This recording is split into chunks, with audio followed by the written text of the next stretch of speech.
देश के सर्वोच्च न्यायालय को, सुप्रीम कोर्ट को देश की जांच एजेंसियां गुमराह कर रही हैं।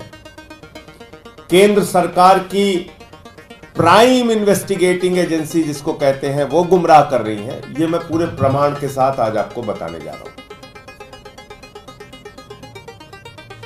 आप लोगों को याद होगा जब माननीय सर्वोच्च न्यायालय में मनीष सिसोदिया जी के जमानत की सुनवाई हो रही थी, तो उस समय ईडी ने माननीय सर्वोच्च न्यायालय के सामने कहा, सर्वोच्च न्यायालय ने पूछा भाई इतने लंबे समय से 2 साल से आप जांच कर रहे हैं, 1.5 साल हो गया आपको जांच, तब 1.5 साल हुआ था, 1.5 साल हो गया आप जांच कर रहे हैं और आपकी जांच पे जांच चलती रहेगी। किसी आदमी को आप कब तक जेल में रख सकते हैं? यह अंतहीन जांच नहीं हो सकती। तो ईडी ने माननीय सर्वोच्च न्यायालय के सामने कहा जांच पूरी होना तो दूर हुजूर, 6 से 8 महीने में हम ट्रायल खत्म कर देंगे।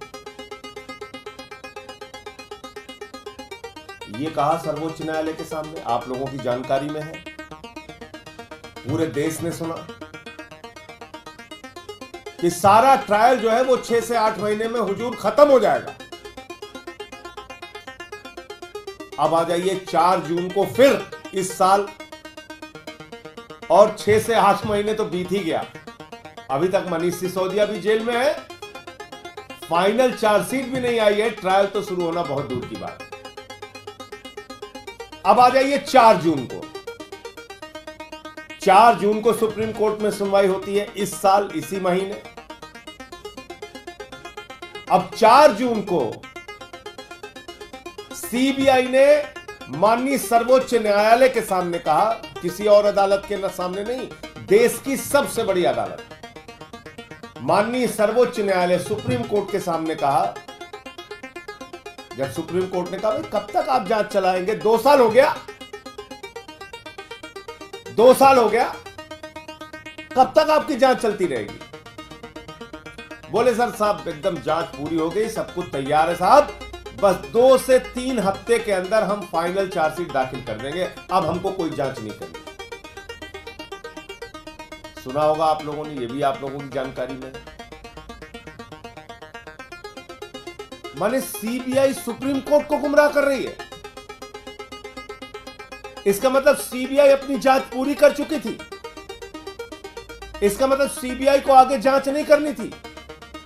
इसका मतलब सीबीआई को कोई और गिरफ्तारी नहीं करनी थी। लेकिन सीबीआई वालों को बेचारों को क्या पता कि उनको अभी क्या क्या करना पड़ेगा।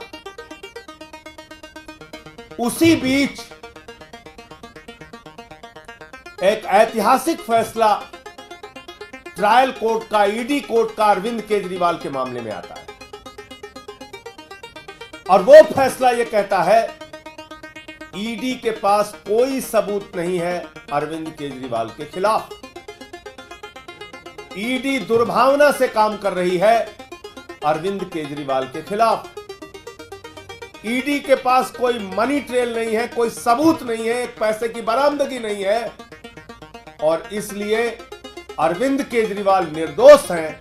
ये ईडी कोर्ट ने, ट्रायल कोर्ट ने, माननीय न्याय बिंदु जी की जज की कोर्ट ने ये फैसला दिया और उसी बीच ईडी के लोग गैर संवैधानिक तरीके से, गैर कानूनी तरीके से, बगैर आदेश की कॉपी लिए हाईकोर्ट पहुंच जाते हैं और उस जमानत पर स्टे ले लेते हैं।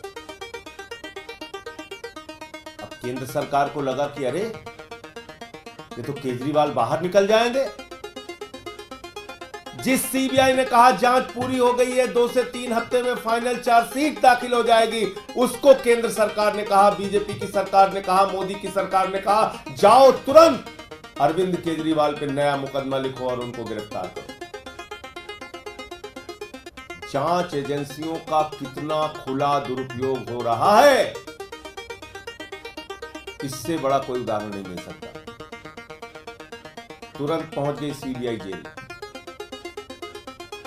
3 घंटे तक वहां पूछताछ किया। दूसरे दिन कोर्ट में हाजिर करा लिया, फिर उनकी गिरफ्तारी कर ली, फिर उनकी 3 दिन पुलिस रिमांड ले ली सीबीआई ने, और 3 दिन के बाद आके कह दिया साहब अब जांच नहीं करनी, इनको जुडिशियल कस्टडी में दे दिया।